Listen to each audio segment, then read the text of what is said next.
presidente Jair Bolsonaro é confirmado oficialmente candidato à reeleição, com o general e ex-ministro Walter Braga Neto como vice. A oficialização ocorreu em um evento do partido dele, o PL, ontem, no Maracanãzinho, ginásio do Maracanãzinho, no Rio de Janeiro. O presidente havia sido aconselhado a adotar um tom mais conciliador na convenção, mas voltou a atacar o judiciário. Bolsonaro convocou apoiadores a irem às ruas mais uma vez em 7 de setembro contra, nas palavras dele, surdos de capa preta, em referência aos ministros do Supremo Tribunal Federal. Estes poucos surdos de capa preta têm que entender o que é a voz do povo, que quem faz as leis é o Poder Executivo e o Legislativo. Todos têm que jogar dentro das 4 linhas da Constituição. Bom, eis aí, Jair Bolsonaro pretende transformar o 7 de setembro em um grande evento de campanha, mais ou menos como a gente viu no ano passado, em que a gente viveu uma situação muito tensa, quando o presidente, usando meias palavras e palavras quase inteiras, ele nunca diz exatamente o que ele quer, para que depois possa dizer, não, veja bem, não foi o que eu disse, eu não disse nada, vocês da imprensa estão interpretando, estão deturpando, pipipi, como naquela ocasião em que ele disse que estava esperando a autorização de vocês. Para quê? Ele não disse. E aí começou uma onda de todo mundo indo lá nas ruas com faixas de eu autorizo o presidente. Todo mundo sabia exatamente o que estava autorizando, mas no final das contas Bolsonaro deu uma refugada no 7 de setembro do ano passado, quando divulgou aquela carta lá que foi redigida por Michel Temer. Depois o Temer até se arrependeu, né?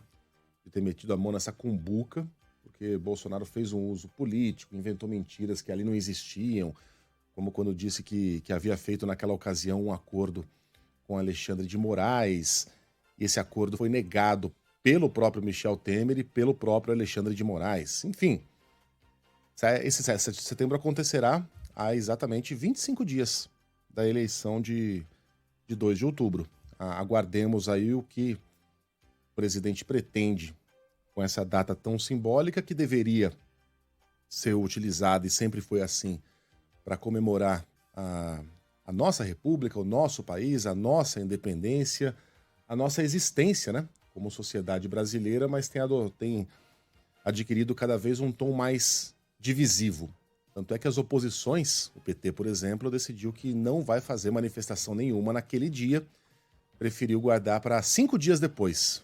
Vai cair num sábado, as suas manifestações em comemoração aos 200 anos da independência brasileira. Ainda neste fim de semana, em BH, o Avante oficializou a candidatura à presidência de André Janones, que defendeu mudanças na cobrança de impostos. A gente precisa de uma reforma tributária que busque a diminuição da desigualdade social, que taxe lucros e dividendos, que institua finalmente o IGF, que tribute menos o consumo. Bom, e o prazo para as convenções partidárias... O prazo para as convenções partidárias indicarem os candidatos vai até o dia 5 de agosto, a sexta-feira da semana que vem. Na corrida ao Planalto, além de Bolsonaro e Janones, também tiveram os nomes confirmados já. Ex-presidente Lula pelo PT, Ciro Gomes no PDT e Leonardo Péricles do Unidade Popular. O MDB mantém para quarta-feira a convenção que vai oficializar a candidatura de Simone Tebet à presidência da República, depois de discussões no fim de semana que poderiam até adiar essa cerimônia. Líderes do partido em 11 estados já anunciaram apoio à candidatura do ex-presidente Lula. No caso das eleições estaduais, as disputas prometem esquentar depois do debate entre candidatos a governador no dia 7 de agosto, aqui no Grupo Bandeirantes de Comunicação, com transmissão da Band News FM. Uma reunião entre a direção da Band e dos partidos definiu as regras do encontro, que será realizado em um domingo. Em São Paulo, participaram representantes dos 5 principais candidatos. O diretor nacional de jornalismo da Band, Fernando Mitre, defende que as regras vão servir de referência para os demais debates do país. Tudo definido, aprovamos um conjunto de regras muito eficiente que dará ao telespectador todas as condições de se informar sobre os candidatos. Isso está acontecendo também nos outros estados. Todo o Brasil estará mobilizado no dia 7 com esse debate, que é a primeira maratona eleitoral da Band, já apresentando o confronto entre os candidatos. O debate à presidência da Band está marcado para 28 de agosto. Em caso de segundo turno, os candidatos vão se encontrar no dia 6 de outubro.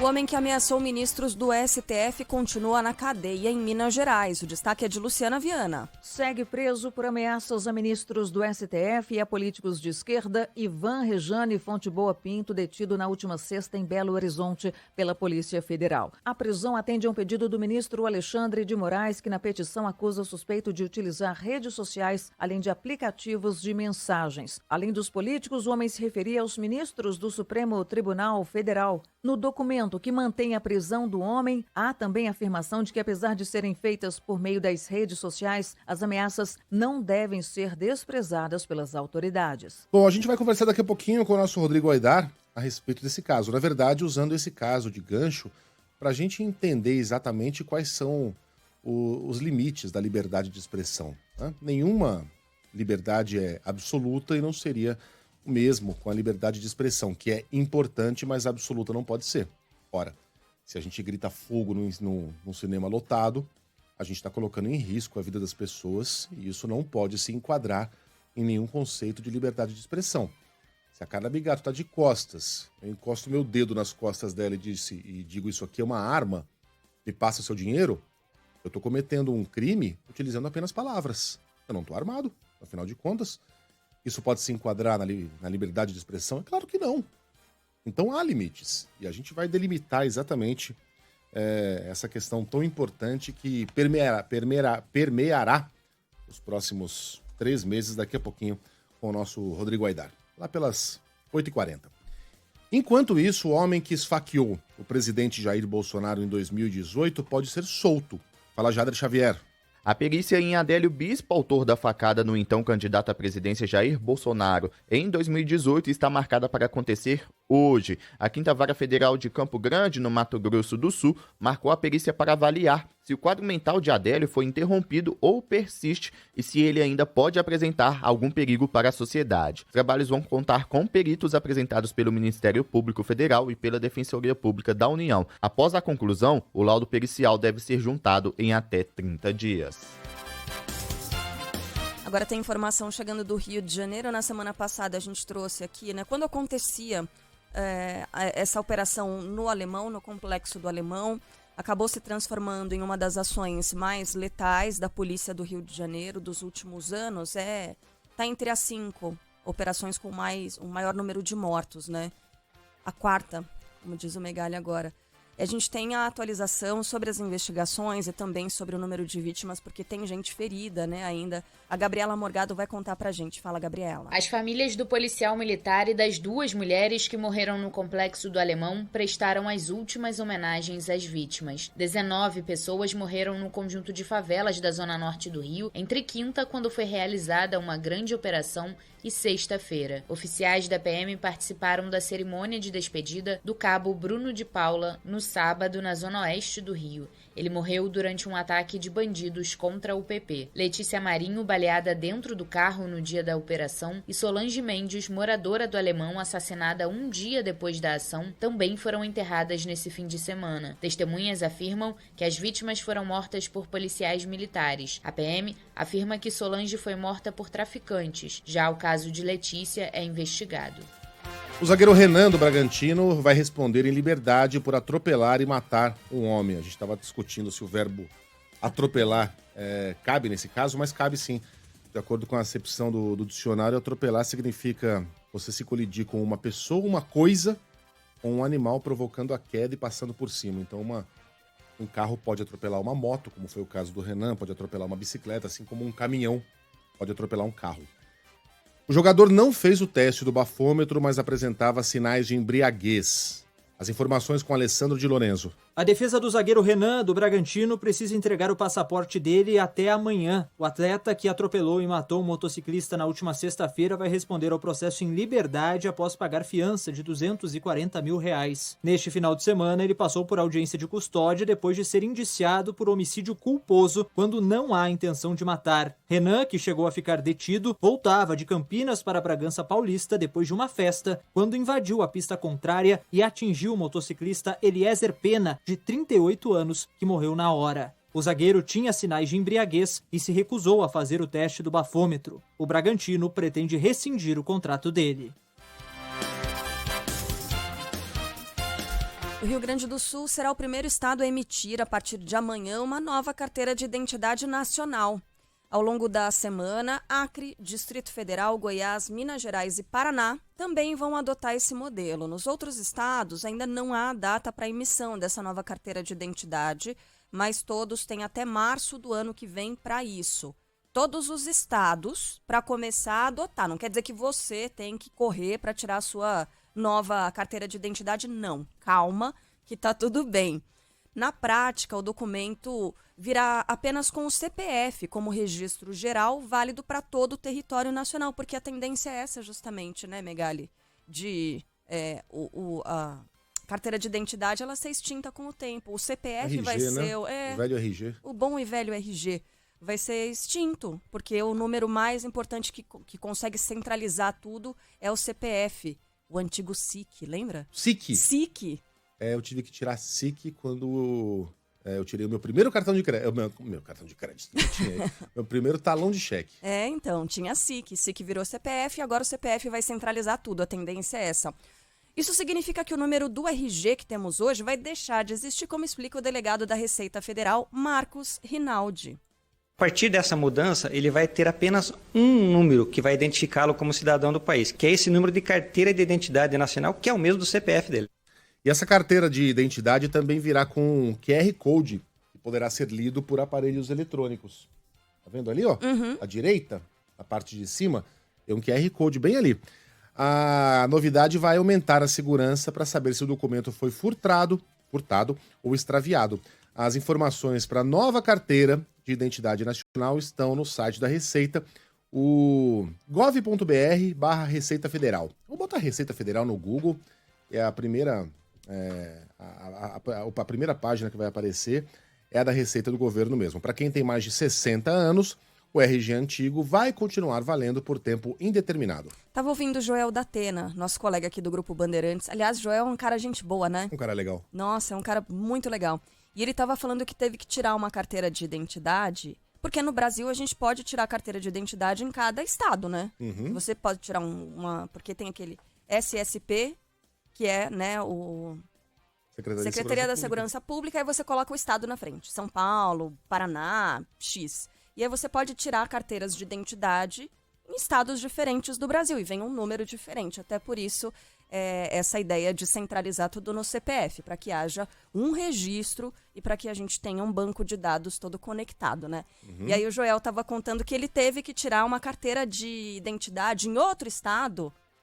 Aí, opa, por quê, Joel? Não, é porque eu tinha que viajar para a Argentina. Para você entrar nesses países do Mercosul, você pode apresentar somente a carteira de identidade, mas com determinada validade. Por exemplo, um documento com 12 anos, você não entra, ele não está mais válido. Se não me engano, são 10 ou 5 anos, tem que dar uma olhada. Tem que olhar a minha lá. Tem que dar uma olhada. Tá. E aí, o que ele fez? Ele precisava ir para a Argentina a trabalho, para fazer uma reportagem, produzir algo assim, e aí ele foi em outro estado, tirou um RG, e com esse RG ele conseguia entrar em outro país. Você vê que coisa? Ó, a gente ensinando a dar... Não é golpe, isso pode, né? Pode, não pode. Tá tudo certo. Mas a tendência e a ideia é justamente centralizar todas as informações de todos os brasileiros no CPF. Quer dizer, a gente vai ter um número a mais do que a próxima geração, hein, Megali? Um número a mais para lembrar que eles não vão ter, né? Os meus dois pequenos tiraram RG, tiraram documento. Olha, eu devia ter esperado um pouquinho mais, né? Mas, enfim, eles tiraram documento faz coisa de 2 semanas. A gente precisou para viajar e tal. Eu fiquei assustado com o número do RG deles. Porque eu sou um 26. Você, cara, deve ser um 29. Não, eu sou 23. 28. Não. 23. Impossível. Você é mais antiga que eu. Tem coisa errada aí. Você deve ter tirado o documento antes. Você tirou o seu primeiro com quantos anos? Eu era pequena e a minha foto é horrível, gente. A minha mãe tirou uma foto com o cabelo chitãozinho e chororó. Juro, ninguém merece. 23? 23, Bom, eu sou um 26. Os meus são 88. Gente! Incrível, né? O tempo passa, o tempo voa. Exatamente. Bom, vamos falar de de saúde, né? Todo mundo deve ter ficado assustado com a notícia de que a OMS classificou o surto de varíola dos macacos como uma emergência global. Mas a boa notícia é que a própria Organização Mundial da Saúde anunciou algumas estratégias de combate e acredita que os casos devem começar a ser controlados já nas próximas semanas. Já são mais de 16 mil em 75 países, sendo que desse total, cerca de 700 estão aqui no Brasil. Os detalhes com Arthur Queiroz. Países em surto de varíola dos macacos devem adotar medidas como uma resposta coordenada para interromper a transmissão entre os grupos vulneráveis, fortalecer as estratégias de prevenção, acelerar as pesquisas sobre o uso de vacinas e aumentar a atenção com as viagens internacionais. Esses são alguns dos pontos listados pela Organização Mundial da Saúde, que passou a considerar a doença uma emergência global. O anúncio foi feito pelo diretor-geral da OMS, Tedros Adhanom. Nós temos um surto que se espalhou rapidamente pelo mundo através de novos modos de transmissão sobre os quais entendemos muito pouco e que atendem aos critérios das regulamentações internacionais de saúde. Por todas essas questões, eu decidi que o surto de varíola dos macacos representa uma emergência global em saúde pública.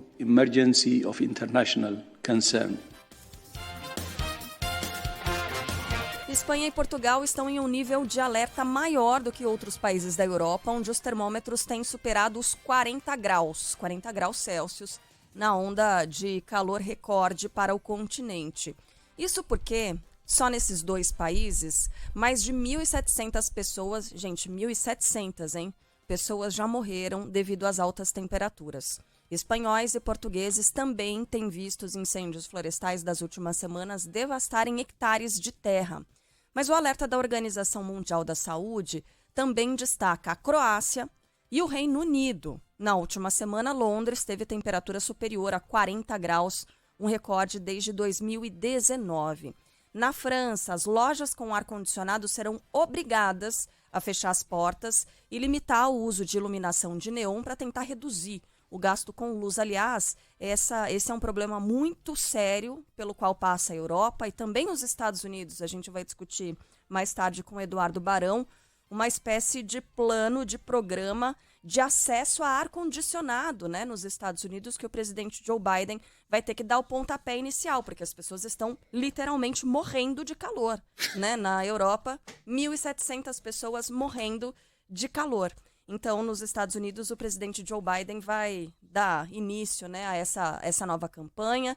Com o calor, aí a gente volta a falar aqui da Europa. A demanda por ar-condicionado aumentou, piorando os custos com energia, que dispararam depois da invasão da Rússia à Ucrânia em fevereiro. E o Papa Francisco, ele já está no Canadá para uma visita de 5 dias e diz que se trata de uma viagem de penitência. A gente fica por entender, né, o que quer dizer essa viagem de penitência. O pontífice vai pedir desculpas em nome da igreja pelos abusos cometidos contra crianças indígenas em escolas administradas por católicos entre o fim do século XIX até a década de 90. Muitas foram internadas à força e separadas da família. E o primeiro compromisso do dia de hoje vai ser uma visita do Papa a uma comunidade indígena na província de Alberta. Os indígenas, que correspondem a 5% da população do Canadá, vivem na pobreza e sofrem com a discriminação. Penitência é penitência mesmo. Se penitenciar antigamente, né? Lá na época de São Damião, a penitência era corporal, né, para os franciscanos, para Francisco, para Santa Clara, mas hoje em dia, claro que não é assim que funciona, mas é isso. É o próprio Papa expurgando seus pecados. Porque quando, assim, não é de conhecimento público geral, né, essa dívida da Igreja Católica com o Canadá, vamos dizer assim, né? Então, quando ele fala de penitência, é isso, ele pedindo desculpas em nome de toda a Igreja Católica por isso, né, por esses abusos cometidos contra os indígenas canadenses. A Carla Bigato foi muito gentil, ela leu 2 manchetes seguidas, porque ela percebeu que eu estava aqui me escangalhando de rir. Teve um ataque de riso e a gente tá falando de coisa muito séria que aconteceu. Eu tô morrendo de curiosidade para saber o que aconteceu. Eu tive um ataque de riso horroroso aqui, porque... Fechei até o microfone. Fora do ar, a gente tava falando da OMS, tal, de um assunto sério, da varíola dos macacos.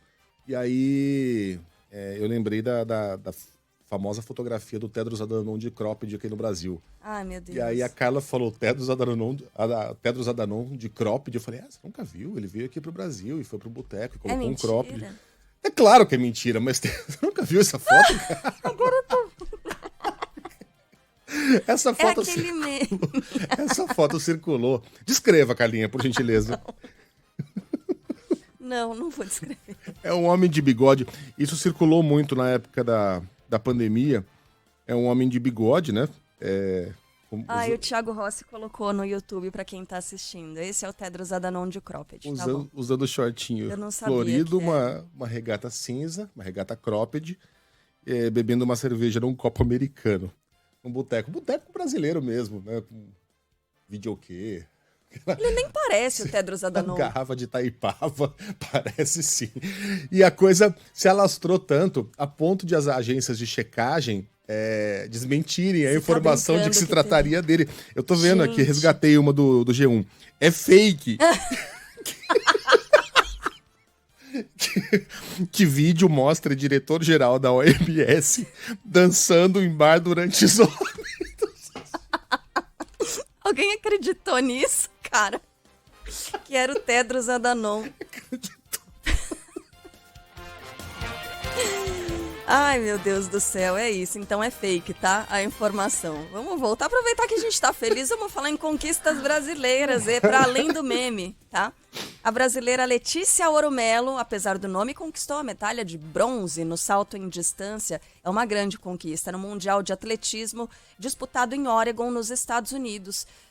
Aliás, que grande evento, né? Mundial de Atletismo, a gente descobre, eu não costumo acompanhar, imagina. Eu tô lendo aqui, o G1 foi atrás do dono do bar, o dono do bar, não, isso é mentira. Foi gravado antes da pandemia, o bar tá fechado. E aí informa aqui a matéria que a música que tocava no bar é Já Que Me Ensinou a Beber, de Raiz Saia Rodada. O Tedros, a gente não sabia que ele curtia. Bom, perdão. A catarinense de 24 anos subiu ao pódio ontem, ficou atrás de uma atleta da Alemanha e de outra da Nigéria. Foi a segunda medalha do Brasil no Mundial. A primeira foi o ouro de Alisson dos Santos, o Pio, nos 400 metros com barreira. Campeão olímpico na Rio 2016, o Thiago Braz disputou a final do salto com vara e ficou na 4ª colocação. É um grande atleta também, mas olha, a coisa tá complicadíssima nesse Mundial de Atletismo de Oregon, viu, nos Estados Unidos. Tô de volta. O Palmeiras continua na liderança do Campeonato Brasileiro. Fala, Juliana Yamaoka. A 19ª rodada do Campeonato Brasileiro termina hoje, com um duelo entre o Coritiba e o Cuiabá, às 8 horas da noite, no Couto Pereira. Ontem, o Corinthians venceu o Atlético Mineiro de virada por 2-1 no Mineirão. O Santos empatou por 0-0 com o Fortaleza, no Castelão. Já o América Mineiro venceu o Atlético Goianiense, fora de casa, por 1-0. O Juventude derrotou o Ceará por 1-0 no Alfredo Jaconi. O líder Palmeiras bateu o Internacional em casa por 2-1. O Flamengo venceu o Avaí por 2-1 na ressacada. No sábado, o Botafogo venceu o Atlético Paranaense por 2-0 no Engenhão e o São Paulo empatou com o Goiás no Morumbi por 3-3. Tem uma pergunta aqui, Carla. O que você colocou no café do Megali? Eu nem bebi ainda. O Exxon Barbieri foi quem mandou mensagem. Ele nem bebeu ainda. Cara, o Tedros, quem diria, né? Já que me ensinou a beber.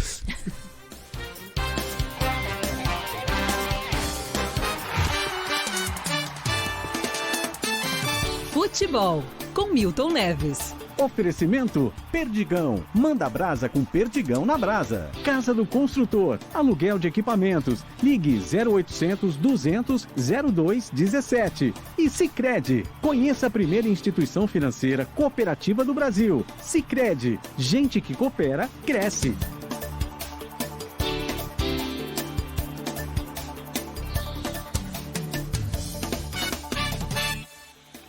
Fala, Milton, bom dia.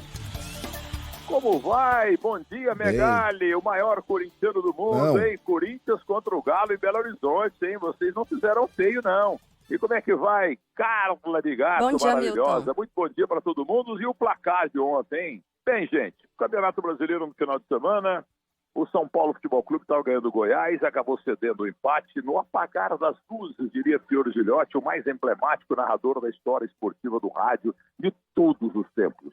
E ontem nós tivemos o Palmeiras, né? O Palmeiras em grande fase, ganhou e tal. Não foi fácil não, mas ganhou. Palmeiras do Abel Ferreira é assim, ou ganha, ou ganha, ou ganha. E de vez em quando acaba empatando. E o Flamengo? O Flamengo foi bem, ganhou e tal, enquanto o Atlético Mineiro não foi bem, não. O Atlético Mineiro contra o Tibeco do Corinthians e bobeou o Atlético Mineiro, que agora tem Cuca. O Cuca é que está pondo fogo na torcida maravilhosa do Atlético Mineiro. Enfim, é o Campeonato Brasileiro, vai pegando no breu, vamos ver o que acontece. São rápidas pinceladas, diria meu grande amigo pintor Hiroshi Shibuta, melhor pintor do Brasil. Grande abraço para vocês e até amanhã.